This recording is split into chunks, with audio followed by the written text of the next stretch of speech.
Okay, we are talking today, or I'm talking today, with Tyra Elder from the music library Ishlab. How are you doing today, Tyra? I'm good. How are you? I'm great. Thanks for being here, Tyra.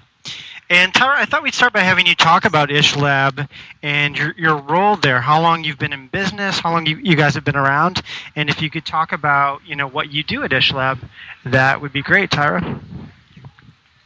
Okay, sure. Well, I am the Director of Acquisitions and Licensing for Ishlab. I've been there for about a year, a little over a year now. We're a fairly new company, startup. We're located in Dumbo in Brooklyn, New York.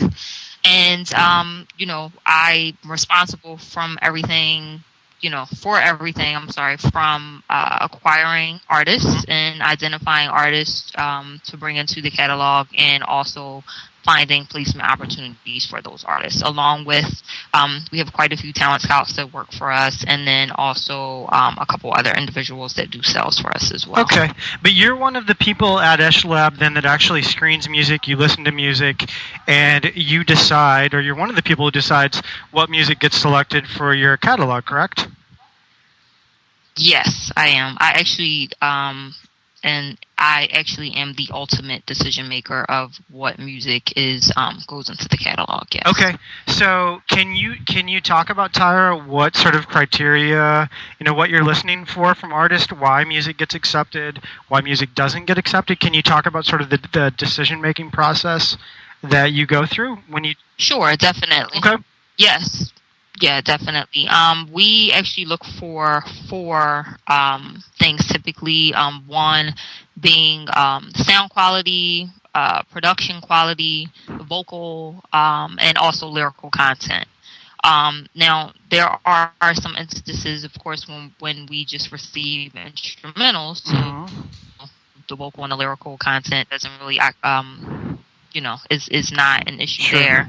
And then we also sometimes get music in that we may not love the vocal or the lyrical content, but the instrumental is really good. So, in those cases, whenever we accept music into the catalog, we always request instrumental versions of any tracks with a vocal. So we have those as well.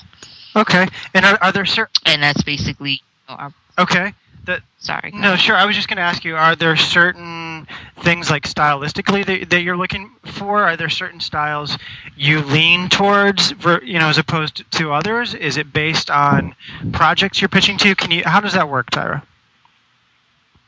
Well, we're actually really open to all types of music. I mean, we have everything in our catalog from world music to jazz, pop, singer songwriter. And the thought behind it is, you never really know what a client might ask for. Mm-hmm. So, if there is a style of music, if it's produced really well, and the sound quality is great, then you just never know when you might have a need for it. So, we're pretty open. Okay. As it relates to the different styles of music that we accept. Got you. Are you finding, though? I know we talked before we started recording. You talked a little bit about some of the placements you've had recently. Are you finding that like certain styles are more successful than others currently? What is your sense? Yeah, definitely. Okay. Yeah, well, I'll say with a lot of the television production companies, they typically lean more towards electronic, hip hop, pop dance. Yeah, most of the requests have been for, I would just say again, in the television production realm, for that type of music. For the pitches that we've done for advertising agencies, a lot of times they want more Americana style music, just in sound and also lyric. Also, anthemic songs are big with ad agencies typically, and they like a lot of the indie sort of Euro pop as well. It's pretty popular with the ad agencies. Okay, and is this a trend you see recently, or are these sort of general guidelines, or is this something you find that changes frequently? Well, I mean, there's always shifts, but anthemic and Americana are typically major themes in advertising, in the world of advertising. Okay. You just, I've been pitching music for quite some time, and though that sort of style of music, classic American rock songs, anthemic songs are always used and placed, in advertising. So Okay. a lot of times, companies may not have the budget to license, some of the really big name songs, but if there's a song that says similar, has, the right builds and would work also, lyrically, then there's always opportunities for that style of music for sure. Okay. Tyra, my next question for you, I know you've been with Ishlab for about a year, you said, and you were saying before you worked at Ishlab, you were actually with EMI Publishing, right? Yes, okay. I was. I worked at EMI Publishing. Okay. No, you go ahead. I think we have a slight delay on Skype, so I don't mean to jump on your toes, but go ahead. Okay. I worked at EMI Publishing for actually about 5 years. I started there in the business affairs department. I was also in creative, and my last position there was in their music resources department. Okay. So my concentration in music resources department was non-broadcast. Was my media concentration was corporate non-broadcast. That was my concentration at EMI. I was also worked on some pitches for video games also, and also for advertising there. Okay. Well, what I'm really getting at, Tyra, is I'm wondering, based on all your experience, you've been in this business for a number of years, what tips do you have for artists? Like, I feel like the artists in general that I work with have a pretty good understanding of how the business works, and they realize that there are different licensing opportunities, and you guys, connect songs with those opportunities. But what, if anything, can artists do to increase their chances of actually getting things licensed? Do you have specific tips for when submitting music or when they're creating music even? Well, I would definitely suggest, again, for film and TV, it's a bit different. Specifically for film, it really just depends on what the project is. If you just have the right music that will fit what they're looking for. But for advertising specifically, and there's a lot of money, in ad placements. Sure. Lyrical content is just really important. Like, sometimes, you can have a song that sounds good, the sound quality is good, the production is good, but the lyrical content just totally doesn't work. Sure. Also, they really, really like vocalize in a lot of the music for advertising. The la la la la la's, the snaps, the claps. There's just some music that just... No, can I cut you off really quick? Can you expand on what you mean by vocal content? Like, are there certain themes that work better? Yeah, themes. The more positive themes. Just think about, like, just sad love songs don't really work as much for advertising as inspirational, uplifting, motivational. Happy songs, sure. Just positive, upbeat, really light. Those typically work well in the advertising world. Okay. So yeah, those themes specifically are really work. Yeah, really that makes sense. You want music that will induce a positive mood, right? As opposed to a melancholy sort of mood. That exactly. Okay. Great, and then you were saying vocalize, different like vocal effects.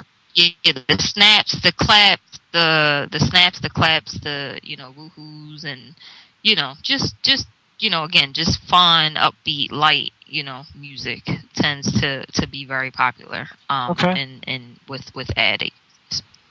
Okay. And again, like I said, and also the other really major themes there are the anthemic and the Americana as well. Okay. No, those are great tips, Tyra. Thanks. So my next question for you, Tyra, is how can artists, if artists that are listening to this are not already, connected with you guys, how can artists hook up with Ishlab? Do you guys basically will you essentially listen to music from anyone? I mean, I know how it works in terms of the artist I've referred you, but what can artists do themselves if they want to directly submit music to you guys? Yeah. Well, what they can do is we actually have a submissions process that can be found online, and I can give you the web address for the form. Okay.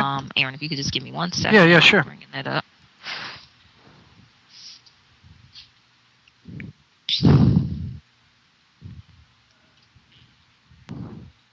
Okay. Yeah. Artists can go to www.ishlab.com /submit music, and that will take you to our submission form. You upload some simple information about your band or the artist, and you can submit 2 of your best tracks, and we'll check them out. And if we feel like they would work well with our catalog, we reach out. Okay, so ishlab.com /submit music. Yes. Okay, so Tyra, my next question, I wanted to ask you, once artists connect with you guys, what can artists do? Like, let's say they submit a couple tracks, you guys get back to them, they submit more, you like their tracks, they sign with Ishlab. What can artists do? What can artists do at that point? Is there anything? Do they just kind of sit back and wait, or can artists come to you on a regular basis? Do you communicate with artists about projects? How does that work? Well, we definitely will. Oh, sorry. Mm-hmm. No, go ahead. Yeah, we definitely will reach out to artists. Like, again, for instance, I'm working on a project now where I got a request for a specific type of music, and I had a couple artists who popped right into my mind that I know have that type of music. So, the next step there is reaching out to them, like, this is what they're looking for. We also, another question we always ask artists is if they have the ability to produce original music if a client requests. So, if we get in, if we're working with a client and they want original music for a project, we already have a list of which artists compose what type of style of music, and if a project comes up that the artist is perfect for, then we definitely get in touch with the artist. Then you'll get in touch with them. Do you encourage artists? Do you think it's a good idea for them to touch base every, a couple weeks or so to find out what's going on, or do you prefer that artists kind of wait to hear from you guys? Yeah, it's honestly, we definitely try our best to pitch the music. And again, it just so happens that some opportunities won't really work for everybody. Sure. So it really is just about like what the client is looking for. And and again, like I said, on our part, if there is something specific that comes up, we're definitely in communication with artists who we feel like could, provide what it is that the client is looking for. But other than that, when an opportunity comes in, we look through the catalog, select, we have a whole process of tagging music. So we associate themes and moods to all of the music that we have in our catalog, so that it's very easy for us to go through and find what's needed for a project. Okay. So yeah, it's just, Sure. If your job is to screen the music, so if there's an opportunity that comes up, you'll get in touch or pitch the relevant music, right? Yeah, right, exactly. And Tyra, I know, you mentioned a few of the different places that you had music placed, that Ishlab has placed music. Can you talk a little bit? Like, I think the writers I work with have a pretty good understanding of the potential, how much money they can make from licensing. But can you, without giving us like specific examples, can you just kind of talk about the potential, like how much a typical placement in network television makes, like a primetime network spot, for example? Well, it depends on how the music is licensed. Sure. If a production company does a blanket deal, typically they can range anywhere from like 20 to 30,000, and that's of course then divided up between you know, whichever artist music is submitted Mm-hmm. for that opportunity. And in a blanket deal, Tyra, can I stop you just 1 second? Because I think this is kind of a pretty new concept to my subscribers. What is a blanket deal? Can you explain how that works? Well, a blanket deal, the way a blanket deal might work is, you know, let's say we have 200 tracks that a television production company wants to license, Mhm. and basically the blanket deal just enables them to freely use the music included in the blanket. Gotcha. So it'll still be show specific, Mhm. like, you know, these 200 songs are available for, you know, it'll be separate licenses for the different shows that the catalog or that specific library that was created for the production company would be available for. Okay. But it's just, you know, a different the other way of licensing would just be needle drop, where it's per song, and typically that can range anywhere between, you know, $500 to $750 per track for like a 30-minute episode, all the way up to, you know, $750 to maybe $1,200 for an hour-long episode. Okay. So, yeah. Okay, and you're talking about upfront licensing fees, Right, exactly. and then there's royalties yes, generated. Okay. And then exactly. Okay. Yeah. And so just to clarify, a blanket licensing fee would be like if one show wanted access to 200 of your songs, and like hypothetically the blanket license was for $10,000, you would divide that by 200 essentially, and the artist Right. would get their cut of that, right? Right, exactly. And are these becoming more common? Like I've heard this type of licensing, it's been brought up to me, you know, more recently than it has in the past. Are you seeing more of these types of blanket deals, Tyra, or has this always? Well, yeah, I mean they're definitely popular with the production companies. I know typically what happens is, with the production, a lot of these types of sort of library production music companies that have recently sort of come into the mix over the last couple of years, your Pump Audios, you know, companies such as that have structured a lot of these types of deals with the production company. So typically what happens is, you know, they want to kind of get a feel for what you have first. Mhm. So, you know, the relationship may start, you know, at a needle drop, you know, per track. And then if they like a lot of the music that you have, then it just makes more sense for them to just do a blanket deal. Okay. So definitely, you know, the production companies that are producing, I mean, the larger networks like your MTVs would definitely have, you know, a lot of blanket deals in place with multiple libraries. Okay. Because they use so much music. And under a blanket deal, an artist could hypothetically get paid and not even have their music used, right? Because they're paying upfront. Right. Exactly. Okay. Right. Mm-hmm. Well, that's good to know. Any other just sort of general suggestions, Tyra, on how writers can just successfully enter into the business? Anything else you can think of, tips or ideas writers can implement to be more successful?